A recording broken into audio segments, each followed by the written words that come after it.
Ano ba sinasabi ng salita ng Diyos tungkol sa pagharap sa mga bagay na nakakatakot? Kung ikaw ay anak ng Diyos, wala ka dapat ikatakot.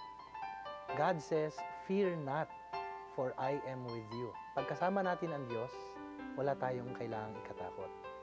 Subalit in a practical sense, may mga bagay pa rin tayong dapat gawin. Ang unang-una mong pwedeng gawin, kaibigan, basahin mo ang salita ng Diyos. Nasa salita ng Diyos ang mga bagay na magpapatibay ng iyong kalooban.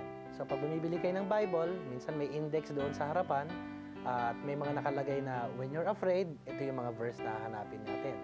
Halimbawa, sabi ni Jesus, "In this world you will have tribulations, but be of good courage." Ibig sabihin, huwag kang matakot. Why? Because I, Jesus, have already overcome the world. Sabi rin ng Panginoong Diyos through the prophet Isaiah, "Do not fear, I will uphold you with my righteous right hand." Ibig sabihin, kapag parang nangihina na yung tuhod natin at babagsak tayo, ang Panginoong Diyos daw ang hahawak sa ating kamay at itataguyod tayo.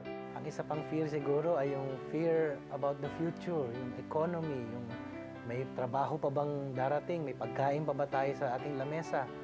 Again, faith is the one that will fight our fear.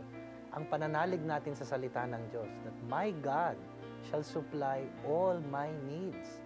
Hindi some of our needs, but all my needs. According to His riches in glory, not according to the economy.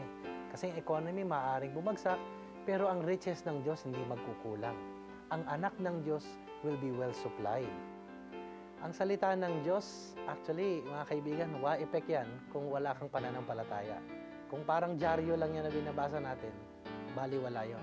Kailangan sa pagbabasa, nananalangin tayo na ipapaliwanag sa atin ang banal na Espiritu.